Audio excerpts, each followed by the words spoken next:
Hello दोस्तों, नमस्कार। Way of maths channel में आपका फिर से स्वागत है।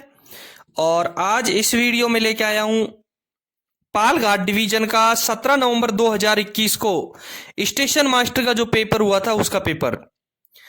दक्षिणी रेलवे का पालघाट डिवीजन में दक्षिणी रेलवे के पालघाट डिवीजन में स्टेशन मास्टर का जो पेपर हुआ था 17 नवंबर 2021 को, उसके पहले भाग और दूसरे भाग को मैंने पिछले वीडियो में हल करवा दिया है। उसका लिंक मैंने डिस्क्रिप्शन में दे रखा है। पहला भाग था क्वेश्चन संख्या 1 से 40 तक का और दूसरा भाग था 41 से लेकर के 80 तक का। और इस वीडियो में 81 से लेकर के 110% तक के हल करवा रहा हूं। देखें, 1 से लेकर के 80 तक के प्रश्न कुछ जीके के प्रश्न थे और कुछ थे रेलवे से संबंधित प्रश्न। और इस वीडियो में 81 नंबर के क्वेश्चन से हल करवा रहे हैं। देखेंगे 81 नंबर का क्वेश्चन। देखें 81 नंबर के क्वेश्चन में देखो, ध्यान रहे, 80 नंबर का क्वेश्चन मैंने पिछले वीडियो में हल करवा दिया था। इस पेपर में 81 नंबर से लेकर के 80 नंबर के क्वेश्चन तक तो है डिपार्टमेंटली क्वेश्चन जो रेलवे से संबंधित हैं।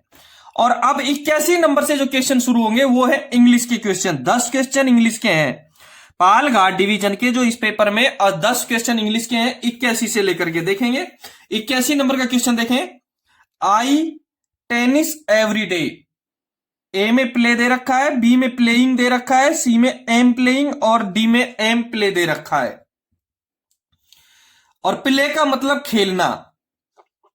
आई टेनिस एवरी डे, प्ले का मतलब है खेलना। आई मैं टेनिस एवरी डे, मैं टेनिस प्रतिदिन खेलता हूं। मैं प्रतिदिन टेनिस खेलता हूं। यदि हम इसमें प्ले का यूज करेंगे, आई प्ले टेनिस एवरी डे, मैं प्रतिदिन टेनिस खेलता हूं। प्लेइंग का यूज करेंगे तो इसका होगा I playing tennis every day, मैं प्रतिदिन टेनिस खेलता हूं। और इसमें एम प्लेइंग का यूज करेंगे तो होगा I am playing tennis every day, मैं रोज टेनिस खेल रहा हूं। एवरी डे प्रेजेंट टेंस का वाक्य है। एम प्ले का जब यूज करेंगे तो देखो आएगा I am play tennis every day, मैं रोज टेनिस खेलता हूं। ठीक है, इसमें प्ले आई के साथ में फर्स्ट फॉर्म यूज होगी प्ले। आई प्ले टेनिस एवरी डे, मैं प्रतिदिन टेनिस खेलता हूं। 81 नंबर के क्वेश्चन का आंसर रहेगा A, I play tennis every day, present indefinite tense का वाक्य है। ठीक है, 82 नंबर का क्वेश्चन देखेंगे। If I were rich I around the world. देखो, इफ यदि आई वर रिच, मैं पैसे वाला होता, या मैं आई विल रिच, यदि मैं अमीर होता। I will rich, I if I were rich, if यदि आई वर रिच, आई वर रिच मैं अमीर होता, तो I travel travelled had travelled और वुड ट्रेवल्ड। ठीक है, वुड ट्रेवल एवरी डे के साथ फर्स्ट फॉर्म का यूज होगा एवरी डे।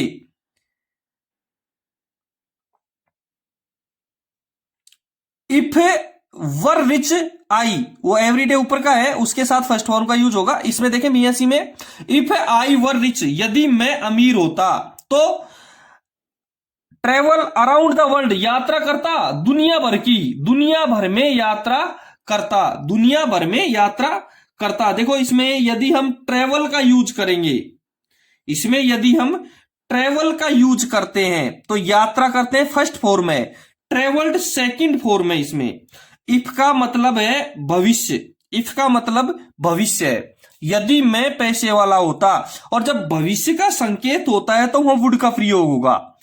इफ संभावना, पैसे वाला होता, संभावना व्यक्त की जा रही है, यहां संभावना व्यक्त की जा रही है। और इफ का जहां यूज हो गया, इफ आई वर रिच, संभावना जहां व्यक्त हो गई वह वुड का यूज होगा। तो इफ आई वर रिच, यदि मैं अमीर होता, I would travel around the world, तो मैं दुनिया भर में यात्रा करता। इसलिए 82 नंबर के क्वेश्चन में डी आंसर सही रहेगा। इफ का यूज हो गया तो वुड का यूज होगा। 83 नंबर का क्वेश्चन देखेंगे। No sooner had we sat down for lunch it started to rain. A में वहन, बी में देन, सी में देन और डी में एज। ध्यान रहे, बी और सी में देन का है, एक में THEN है और दूसरे में THAN है। ठीक है, देखेंगे। No sooner had we sat down for lunch, जैसे ही हम दोपहर के भोजन के लिए बैठे, इट स्टार्टेड टू रेन, बारिश शुरू हो गई, यानी उसके बाद बारिश हुई है। No sooner had we sat down for lunch, जैसे ही हम दोपहर के भोजन के लिए बैठे उसके बाद बारिश शुरू हुई है। इट स्टार्टेड टू रेन, बारिश शुरू हो गई। देन उसके बाद THAN। 83 नंबर के क्वेश्चन का आंसर रहेगा सी, यानी एक काम पूरा होने के बाद में दूसरा काम शुरू हो गया, इसलिए 83 नंबर के क्वेश्चन का आंसर रहेगा सी, देन। ठीक है, 84 नंबर का क्वेश्चन देखेंगे। Neither Sita Gita knew the answer, neither nor का प्रयोग हो रहा है, नाइदर नोर का प्रयोग हो रहा है। क्लियर, सी 84 में से बी आंसर सही रहेगा। Neither Sita nor Gita knew the answer, न तो सीता और नहीं गीता उत्तर जानती है। नाइदर सीता नोर गीता, नहीं सीता और नहीं गीता न्यू द आंसर, उत्तर जानती है।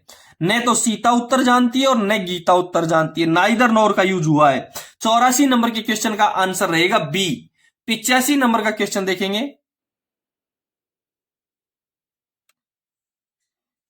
I did not him yesterday, A में सी दे रखा है, बी में सा, सी में सी और डी में हैव सीन। सीन का फर्स्ट सेकंड थर्ड फॉर्म दे रखी है। I did not him yesterday past indefinite tense का वाक्य है, पास्ट इंडेफिनेट टेंस का वाक्य है। मैंने आई did not see him yesterday, मैंने उसे कल नहीं देखा। आई did not see him yesterday, मैंने उसे कल नहीं देखा। फर्स्ट फॉर्म यूज होगा, प्रेजेंट पास्ट इंडेफिनेट टेंस का वाक्य है और पास्ट इंडेफिनेट जहां यूज होगा वहां फर्स्ट फॉर्म यूज होगी, इसलिए 85 नंबर के क्वेश्चन का आंसर रहेगा ए। 85 नंबर के क्वेश्चन का आंसर रहेगा ए, सी। 86 नंबर का क्वेश्चन देखेंगे। She to her office daily, go, B में इज गोइंग, सी में वाज गोइंग और डी में goes. She to her office daily, go, वह जाती है उसके ऑफिस डेली, प्रतिदिन, वह रोज अपने ऑफिस जाती है। प्रेजेंट इंडेफिनेट टेंस का वाक्य है। सी के साथ फर्स्ट फॉर्म प्लस एस या ईएस, गोज। सी के साथ फर्स्ट फॉर्म प्लस एस या ईएस, सी के साथ goes. C goes to her office daily, वह रोज या प्रतिदिन अपने ऑफिस जाती है। सी के साथ गोज का प्रयोग होगा। 86 नंबर के क्वेश्चन का आंसर रहेगा डी। ठीक है, 87 नंबर का क्वेश्चन देखेंगे। Find out correctly spelled word from the following, निम्न में से सही स्पेलिंग वर्ड छांटिए। पैसेंजर दे रखा है और पैसेंजर का यदि आपको मीनिंग आता है तो आपका यह आंसर सही रहेगा। बी आंसर में PASSENGER, पैसेंजर यानी यात्रा होता है, यात्री होता है। और 87 नंबर के क्वेश्चन का आंसर रहेगा बी, पैसेंजर। ठीक है, अगला क्वेश्चन देखेंगे। 88 नंबर का क्वेश्चन देखें। Success in the examination depends hard work, success in the examination, परीक्षा में सफलता, डिपेंड निर्भर करती है, hard work on hard work कड़ी मेहनत के ऊपर। परीक्षा में सफलता कठोर मेहनत पर निर्भर करती है। आंसर रहेगा D, on. Success in the examination depends on hard work, परीक्षा में सफलता कठोर मेहनत पर निर्भर करती है। ठीक है, 89 नंबर का क्वेश्चन देखेंगे। Ram has been playing cricket और morning, Ram has been cricket, Ram सुबह से क्रिकेट खेल रहा है। मॉर्निंग, फ्रॉम, फॉर, सिंस और अर्ली, निश्चित समय। मॉर्निंग सुबह एक निश्चित समय की मात्रा दी गई है तो निश्चित समय के लिए सिंस का यूज होगा, निश्चित समय के लिए सिंस का यूज होगा। Ram has been playing cricket since morning, Ram has been playing cricket since morning. Ram सुबह से क्रिकेट खेल रहा है। राम सुबह से क्रिकेट खेल रहा है। 89 नंबर के क्वेश्चन में आंसर रहेगा सी, सिंस। 90 नंबर का क्वेश्चन देखेंगे। Scientist conducting studies on individuals genes for years. Have, B में हैव बीन, सी में हैज और डी में हैज बीन।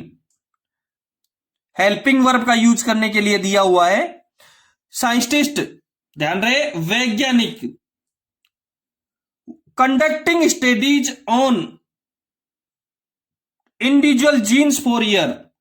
वैज्ञानिक वर्षों से व्यक्तिगत जीनों पर अध्ययन कर रहे हैं। पास्ट टेंस से चलता आ रहा है, चलता आ रहा है, कंटिन्यूस है, पास्ट कंटिन्यूस टेंस। और पास्ट कंटिन्यूस में हैव बीन का यूज होगा। पास्ट कंटिन्यूस में किसका यूज होगा?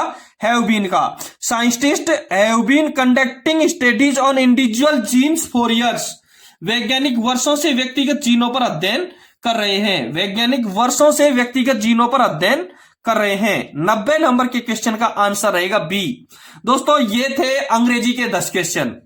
इस पेपर में अंग्रेजी के जो 10 क्वेश्चन आए थे उनका हल मैंने आपको क्लियर करवा दिया। और अब 91 नंबर से क्वेश्चन है गणित के। 91 नंबर से क्वेश्चन है गणित के। 91 नंबर का क्वेश्चन देखेंगे। एक व्यक्ति ने 25,000 में स्कूटर खरीद किया है। 25,000 में स्कूटर खरीदा है। एक व्यक्ति ने कितने में खरीदा है? 25,000 में स्कूटर खरीदा है तथा 30,000 में बेच दिया है। 25,000 में खरीद करके 30,000 में बेच दिया है। इस लेन में उसका लाभ प्रतिशत बचाएं। देखो, 25,000 में खरीदा है और 30,000 में बेच दिया है। 5,000 रुपए का लाभ हो गया है। कितने का? 5,000 रुपए का लाभ हो गया है। लाभ का प्रतिशत ज्ञात करना है। देखेंगे, 91 क्वेश्चन है। क्रय मूल्य 25,000 है इसका।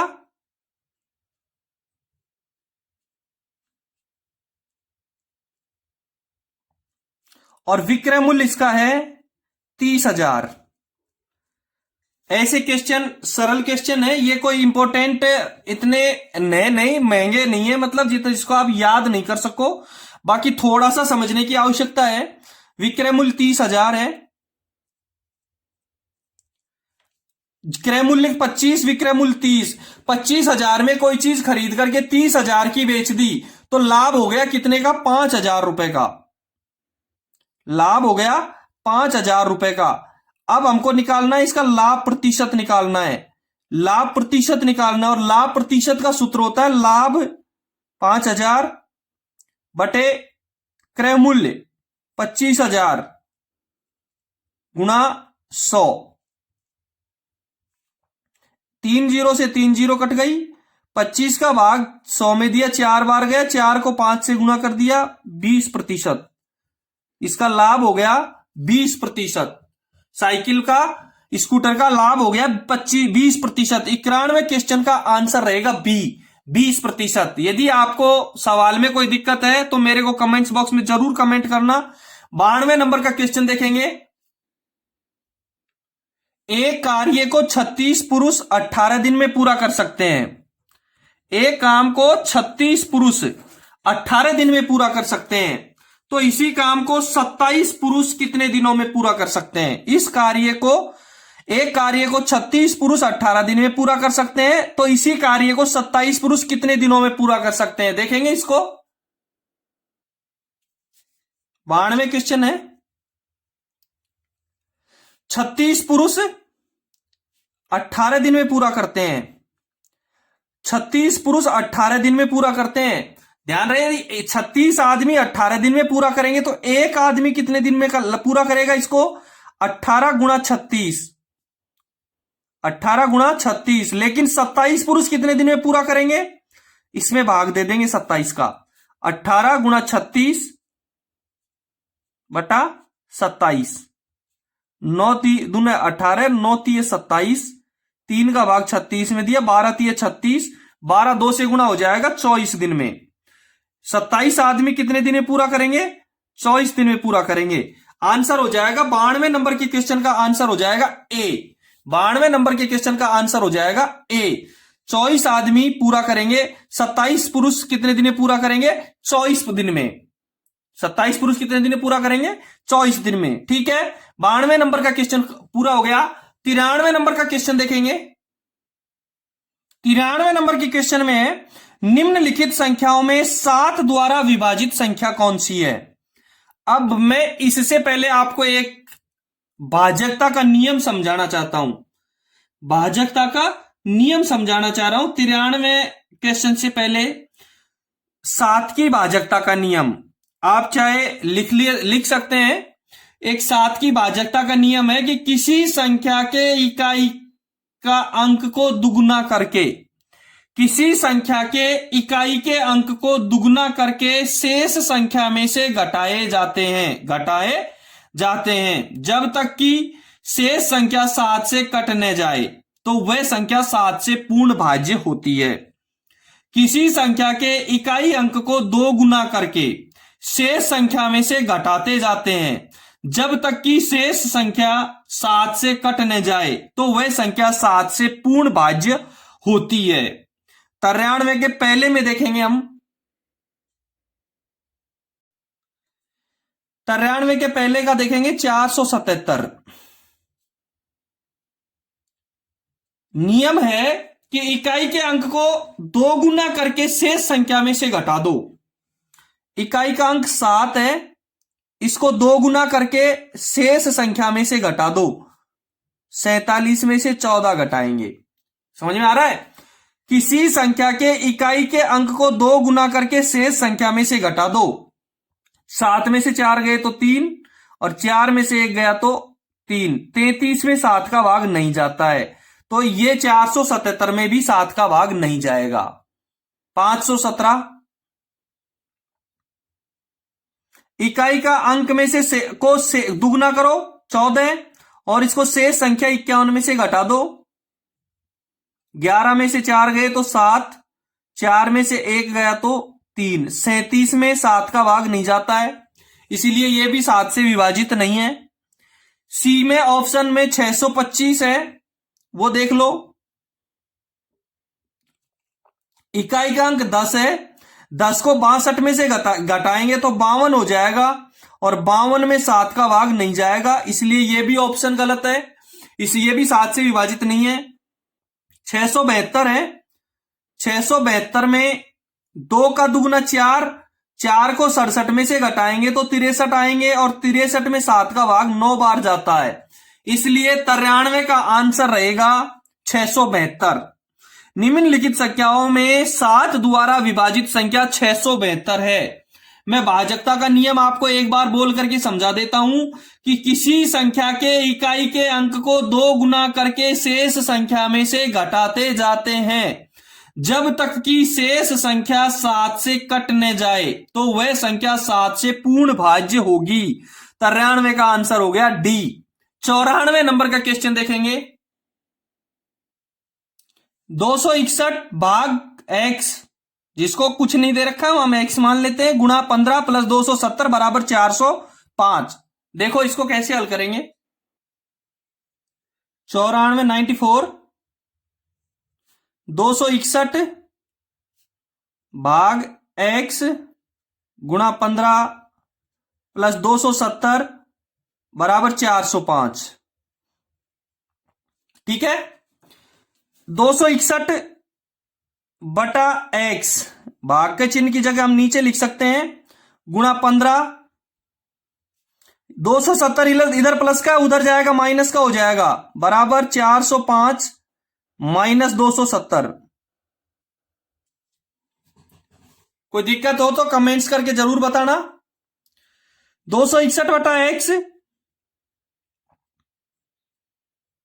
बराबर 405 में से 270 गए तो 5 में से 0 गया तो 5, 40 में से 27 चले गए 13, 135, 135। 400 में से 405 में से 270 गए तो 135। 261 बटा x गुणा 15, यहां गुणा का चिन्ह में 15 है, जब 15 उधर जाएगा तो बटा में जाएगा। उधर गुणा के चिन्ह में 15 है, उधर नीचे चला जाएगा भाग में।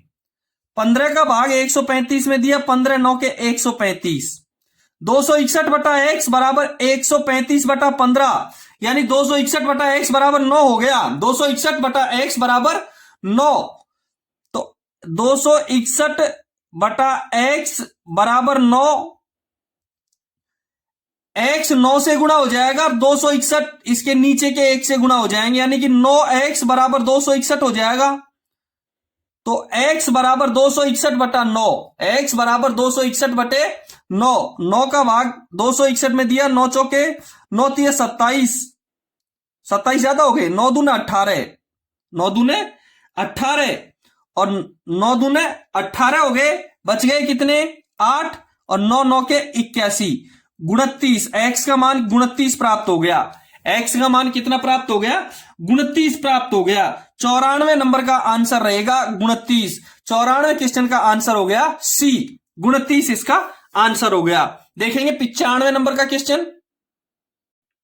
95 नंबर के क्वेश्चन में है 34.36 माइनस 45.67 प्लस 86.56 बराबर x प्लस 37.96। x को एक तरफ रख दो, बाकी प्लस माइनस कर सकते हो। देखो कैसे करेंगे, देखो 95 नंबर का क्वेश्चन है 34.36 माइनस 45.67 प्लस 86.56 बराबर x प्लस 37.96, ये क्वेश्चन है। ठीक है, x को उधर छोड़ दो, बाकी को सबको इधर ले आओ। 37.96 उधर प्लस का, इधर आएगा माइनस का हो जाएगा। 34.36 प्लस का है, 45.67 माइनस का है, 86.56 प्लस का है, प्लस का प्लस में जोड़ दो। 37.96 उधर से इधर आएगा माइनस का हो जाएगा, उसको माइनस में जोड़ दो। प्लस के अलग जोड़ दिए हमने, माइनस के अलग जोड़ दिए। ये माइनस के हैं, ये प्लस के हैं। देखो 6 और 6 12, 4 और 5 9, 6 और 4 10, 8 और 4 12, 120.92 और इनको जोड़ दो। 6 और 7 13, 10 और 6 16, 7 और 6 13 और 4 और 4 8, 83.63 प्लस के तो हो गए 120.92 और माइनस के हो गए 83.63। 120.92 और 83.63, 120.92 में से 83.63 को माइनस कर दो।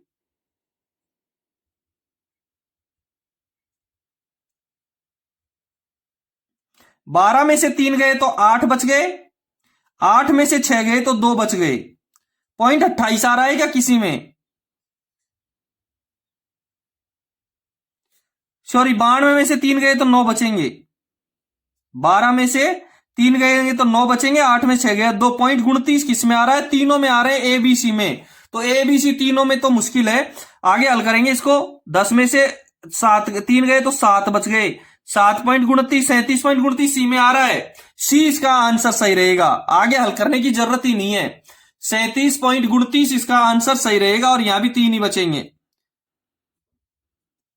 कोई दिक्कत हो तो कमेंट जरूर करना। 96 नंबर का क्वेश्चन देखेंगे। 4 लगातार पूर्णांकों का योग 1290 है, उनमें से सबसे बड़ा पूर्णांक है। थोड़ा सा कठिन है। 4 लगातार पूर्णांकों का योग 1290 है, उनमें से सबसे बड़ा पूर्णांक है। देखेंगे इसको। 96 नंबर का क्वेश्चन है।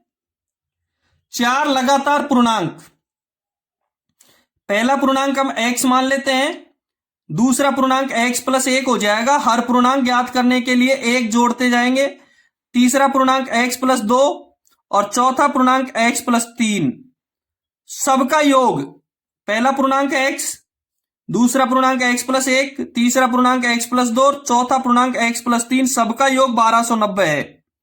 सबका योग कितना है? 1290 है। सबको जोड़ेंगे तो 1290 आएगा। अब x का मान ज्ञात करना है, पहला पूर्णांक आ जाएगा। जब से सबसे बड़ा निकालना है हमको, सबसे बड़ा x प्लस 3 है। सबसे बड़ा निकालना है हमको, सबसे बड़ा x प्लस 3 है। ठीक है, देखो x एक्स एक्स एक्स, कितने एक्स हैं? 4 एक्स हैं। कितने एक्स हैं? 4 एक्स हैं। एक्स एक्स एक्स कितने एक्स? 4 एक्स हो गए। 3 2 5 और 1 6, 6 उधर जाएंगे माइनस के हो जाएंगे। 4 एक्स 1290 माइनस 6, तो 4 एक्स बराबर 1284। 4 एक्स बराबर 1284, तो एक्स बराबर 1284 बटे 4, 4 तिये 12, 4 दूनी के 8 और 4 एकम 4, 321 प्राप्त हो गए। एक्स का मान 321 प्राप्त हो गया। सबसे बड़ा ज्ञात करना है, सबसे छोटा तो एक्स था, सबसे बड़ा था एक्स प्लस 3, तो सबसे बड़ा ज्ञात करने तो 321 में 3 जोड़ दो, 324 प्राप्त हो जाएंगे और 324 ही इसका आंसर हो जाएगा। सबसे छोटा पूछता तो 321 हो जाता, लेकिन सबसे बड़ा पूछ रहा है इसलिए 324 इसका आंसर रहेगा। ठीक है, सबसे बड़ा 324, 96 नंबर के क्वेश्चन का आंसर रहेगा डी। 97 नंबर का क्वेश्चन देखेंगे। 192 पाने के लिए एक संख्या को उसके 1/3 से गुणा किया जाता है। 192 पाने के लिए एक संख्या को उसके 1/3 से गुणा किया जाता है, उस संख्या का पता लगाएं। देखें, 192 प्राप्त करना है और उस संख्या को उसके 1/3 से गुणा किया जाता है। देखें, 97, 192 प्राप्त करना है, एक संख्या को उसके 1/3 से, वो संख्या x है और उसको उसके 1/3 से गुणा करना है। x का 1/3 x बटा 3, x का 1/3 कितना होगा? x बटा 3। x को x बटा 3 से गुणा करने पर 192 प्राप्त होता है। x को x बटा 3 से गुणा करने पर कितना प्राप्त होता है? 192 प्राप्त होता है। x को x से गुणा करेंगे तो x स्क्वायर बटा 3, नीचे 3 है वो 192 के पास में जाएगा, नीचे का 3 192 के पास में जाएगा तो गुणा के रूप में जाएगा। यानी कि x स्क्वायर बराबर 192 को 3 से गुणा करेंगे तो गुन्नी दूना 38, गुन्नी 30 57 और 3 दूनी का 6, 576। एक्स स्क्वायर बराबर 576 और एक्स स्क्वायर बराबर 576 होगा तो x का मान होगा √576। उधर का स्क्वायर इधर क्या हो जाएगा? इसका वर्गमूल निकालना पड़ेगा और 576 किसका वर्ग है? 24 का वर्ग है। 576 किसका वर्ग है? 24 का वर्ग है। इसलिए 97 नंबर के क्वेश्चन का आंसर रहेगा सी। 97 नंबर के क्वेश्चन का आंसर रहेगा सी। यदि आपके डिवीजन में किसी भी प्रकार का पेपर हुआ है, goods guard, shunt master, TC, CC, station master, तो आप मेरे को जरूर भेजना। उसका पीडीएफ मैं आपको हल करके लिंक जरूर भेजूंगा। मेरे व्हाट्सएप नंबर और टेलीग्राम चैनल दिया हुआ है, उस पर आप डिस्क्रिप्शन में देखना, जरूर भेजना। ठीक है, और यदि आपको पीडीएफ चाहिए तो मेरे को व्हाट्सएप पे या टेलीग्राम पे जरूर हाई हेलो करके भेजे, यदि मैं आपको पीडीएफ जरूर डालूंगा। 98 नंबर का क्वेश्चन देखेंगे। 624 गुना 708 गुना 913 गुना 463 के उत्पाद में इकाई का अंक है। इकाई का अंक है, बहुत सरल सवाल है। 6 इकाई के अंक गुणा कर लो, इसमें 4 8 3 और 3 को गुणा कर लो। देखो 4 8 3 और 3 को गुणा कर लो, आपका उत्तर आ जाएगा। जिसमें इकाई का अंक होगा वही इसका उत्तर है। देखेंगे, इसका इकाई का अंक 4, इसका इकाई का अंक 8 और फिर 3 और फिर 3, 4 8 32, 32 में से अपना इकाई का अंक ले लो 2, 2 गुणा 3 गुणा 3, 2 3 6 18, इकाई का अंक क्या प्राप्त हो गया? 8 प्राप्त हो गया। तो 8 ही इकाई का अंक सही है। 98 नंबर के क्वेश्चन में आंसर रहेगा डी। 98 नंबर का क्वेश्चन का आंसर रहेगा डी। ठीक है, 99 नंबर का क्वेश्चन देखेंगे। 100 नंबर के क्वेश्चन में है 35% ऑफ 1500 प्लस एक्स बराबर 45% ऑफ 4200 माइनस 320 का हल क्या है? ऑफ जहां दे रखा है उसका मतलब है का, ऑफ जहां दे रखा है उसका मतलब है का, और का मतलब है गुणा का चिन्ह। जहां का दे रखा है वहां है गुणा का चिन्ह। देखेंगे इसको। 100 नंबर वाला क्वेश्चन है 35%, ऑफ का मतलब है का और का मतलब है गुणा 1500 प्लस एक्स बराबर 45% का 4200 माइनस 320। किसी भी अंक के प्रतिशत का चिन्ह लगा रखा हो, उस प्रतिशत के चिन्ह को हटाने के लिए उसमें 100 का भाग देते हैं। 35/100 गुणा 1500 प्लस x बराबर 45/100 गुणा 4200 माइनस 320। देखो कैसे हल करेंगे। पहले गुणा का चिन्ह हल कर लो। ये 2 जीरो से ये दो जीरो काट दो, ये 2 जीरो से ये 2 जीरो काट दो। 35 को 15 से गुणा करेंगे। 15 5 75, हासिल की 7, 15 थी 45 और 7 52, 525। 35 को 15 से गुणा किया 525 प्लस x बराबर 45 को 42 से गुणा करेंगे। 45 दूने 90, हासिल की 9 और 45 चौक 180 और 9 189। 1890 माइनस 320। 525 इधर का उधर भेज दो, x अकेला रह जाएगा। x बराबर 1890 इधर प्लस के रहेंगे, माइनस 320 माइनस के रहेंगे और 525 उधर प्लस के इधर आएंगे, माइनस के हो जाएंगे। ठीक है, हो गया हल। 1890 इधर ही रहेंगे। 1890 में से 320 और 525 को जोड़ दो। 500 और 300 825 और 20 45 845। 1890 में से 845 की बाकी निकालेंगे। 90 में से 45 गए तो 45 बच गए। 1800 में से 800 गए तो 1000 बच गए।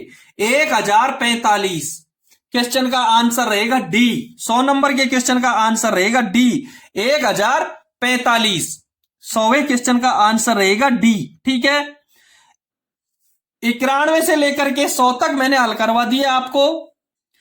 81 से लेकर के 90 तक क्वेश्चन थे अंग्रेजी के। 81 से लेकर के 100 तक क्वेश्चन है गणित के। और अब 101 से क्वेश्चन आते हैं, वो है हिंदी के। ध्यान रहे, अपनी जो डिपार्टमेंटली परीक्षा है उसमें 10 क्वेश्चन हिंदी के जरूर आते हैं, राजभाषा के। हिंदी के राजभाषा के जरूर आते हैं। 101 से देखते हैं। 101 नंबर का क्वेश्चन देखें। राजभाषा अधिनियम पर पारित किया गया था। राजभाषा अधिनियम पर पारित किया गया था। ए में 1963, बी में 1950, सी में 1947 और डी में 1960। मैं आपको बता दूं, राजभाषा अधिनियम 1963 में पारित किया गया था। राजभाषा अधिनियम 1963 में पारित किया गया था। राजभाषा अधिनियम 1963 में पारित किया गया था। इसका संशोधन 1967 में हुआ था। राजभाषा अधिनियम का संशोधन कब हुआ था? 1967 में हुआ था। 102 नंबर का क्वेश्चन देखेंगे। हिंदी दिवस पर मनाया जाता है। हिंदी दिवस आंसर रहेगा सी, 14 सितंबर को। हिंदी दिवस 14 सितंबर को मनाया जाता है। हिंदी दिवस कब मनाया जाता है? 14 सितंबर को मनाया जाता है। 102 नंबर के क्वेश्चन का आंसर रहेगा सी। 102 नंबर के क्वेश्चन का आंसर रहेगा सी, 14 सितंबर। 103 नंबर का क्वेश्चन देखेंगे। मंडल राजभाषा कार्यान्वयन समिति के अध्यक्ष कौन होते हैं?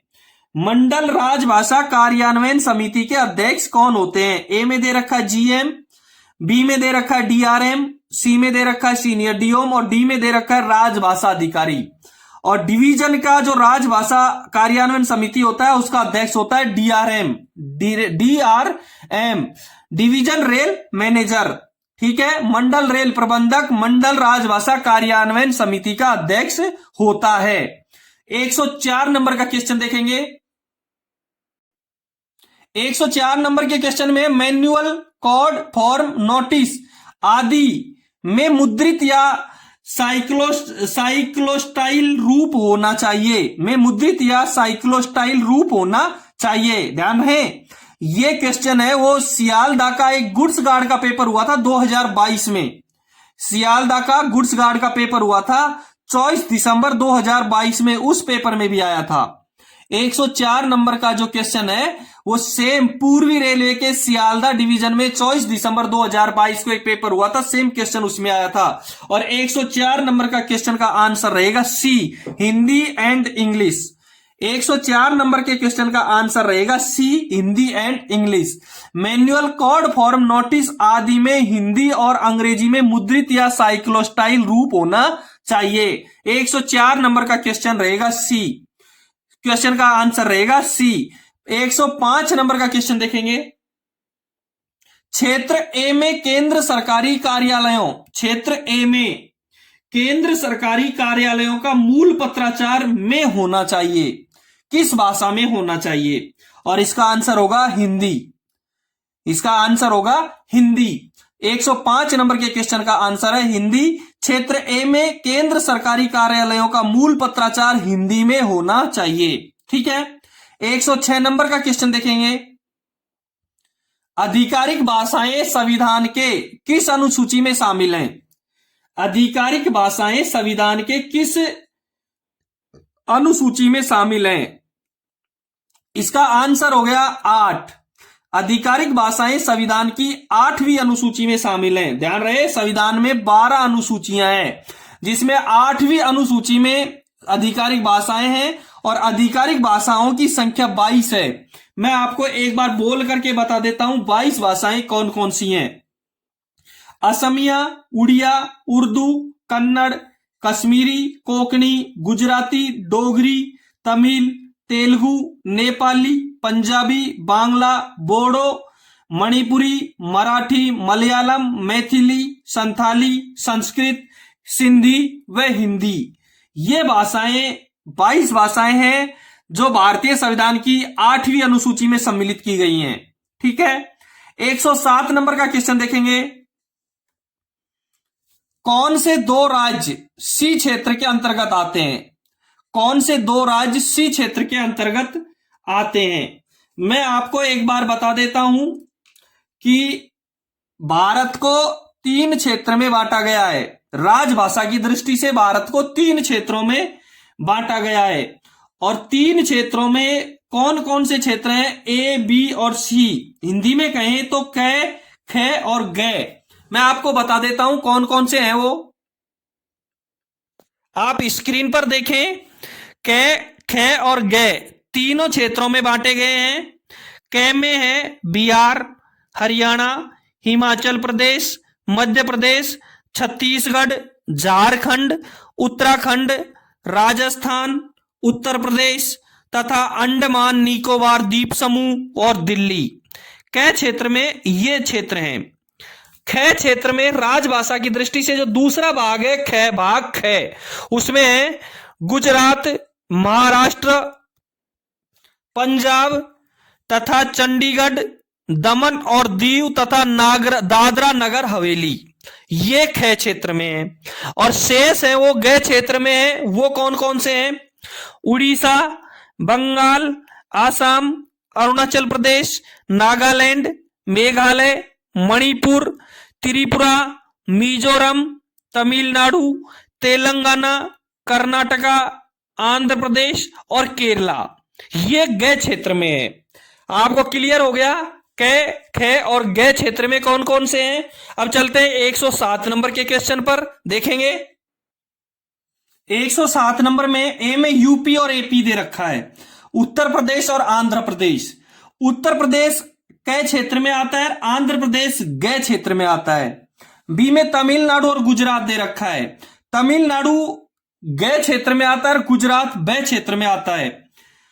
और मध्य प्रदेश और उत्तर प्रदेश दे रखा है, मध्य प्रदेश और उत्तर प्रदेश दोनों कै क्षेत्र में यानी ए क्षेत्र में आते हैं, और केरला और कर्नाटका दोनों सी क्षेत्र में आते हैं। इसलिए 107 नंबर के क्वेश्चन का आंसर हो गया सी, केरला और कर्नाटका, केरला और कर्नाटका। 107 नंबर के क्वेश्चन का आंसर हो गया डी। 108 नंबर का क्वेश्चन देखेंगे। केंद्रीय हिंदी समिति KHS के अध्यक्ष हैं, और यह प्रश्न भी सियालदा डिवीजन के गुड्स गार्ड के पेपर में 24 दिसंबर 2022 को आया हुआ है। सियालदा डिवीजन के गुड्स गार्ड के पेपर 24 दिसंबर 2022 में आया हुआ है। 108, 109 और 110 तीनों के तीनों प्रश्न यूं के यूं आए हुए हैं। 108, 109 और 110 तीनों प्रश्न सियालदा डिवीजन के गुड्स गार्ड के पेपर में 2022 24 दिसंबर को जो पेपर हुआ है उसमें आया हुआ है। KHS का अध्यक्ष होता है प्रधानमंत्री। 108 नंबर के क्वेश्चन का आंसर रहेगा बी, केंद्रीय हिंदी समिति का अध्यक्ष होता है प्रधानमंत्री। बी आंसर इसका सही रहेगा। 109 नंबर का क्वेश्चन देखेंगे, संसदीय राजभाषा समिति के लिए संसदीय समिति के सदस्यों की संख्या कितनी है? ए में 10, बी में 20, सी में 30 और डी में 40 दे रखी है। मैं आपको बता दूं कि संसदीय राजभाषा समिति का गठन राजभाषा अधिनियम 1963 के अधीन वर्ष 1976 में किया गया था। संसदीय राजभाषा समिति का गठन राजभाषा अधिनियम 1963 के अधीन वर्ष 1976 में किया गया था। यह उच्चाधिकार प्राप्त संसदीय समिति है। यह उच्चाधिकार प्राप्त संसदीय समिति है। इसमें 30 संसद सदस्य हैं। इसमें संसदीय राजभाषा समिति में 30 संसदीय सदस्य हैं, 20 लोकसभा से और 10 राज्यसभा से, और माननीय गृह मंत्री इस समिति के अध्यक्ष हैं। क्लियर हो गया? 10 लोकसभा से, 10 राज्यसभा से और 20 लोकसभा से मिलाकर के इस संसदीय समिति के कुल 30 सदस्य होते हैं। 109 नंबर के क्वेश्चन का आंसर रहेगा 30। 110 नंबर का क्वेश्चन देखेंगे, राजभाषा नियमों के अनुपालन के लिए जिम्मेदारी किसकी होगी? और इसका आंसर है प्रशासनिक प्रमुख या कार्यालय प्रमुख। 110 नंबर के क्वेश्चन का आंसर हो गया ए, राजभाषा नियमों के अनुपालन के लिए जिम्मेदारी होगी प्रशासनिक प्रमुख या कार्यालय प्रमुख की। दोस्तों, यह था पालघाट डिवीजन का 17 नवंबर 2021 का स्टेशन मास्टर का पेपर, जिसको मैंने हल करवा दिया है। इससे पहले के वीडियो सारे का लिंक डिस्क्रिप्शन में दे रखा है, उधर से देख लेना। और आपके डिवीजन में कोई पेपर हो तो मेरे को जरूर भेजना, और मेरे से यदि पेपर की आवश्यकता है तो मैं जरूर भेजूंगा आपको टेलीग्राम पर, या मेरे व्हाट्सएप नंबर है उस पर जरूर भेजूंगा। और यदि आपको कोई प्रॉब्लम है तो मेरे को कमेंट्स बॉक्स में जरूर कमेंट करके बताएं। अगले एपिसोड में फिर मिलते हैं अगले वीडियो के साथ, किसी नए एक पेपर के साथ में। धन्यवाद।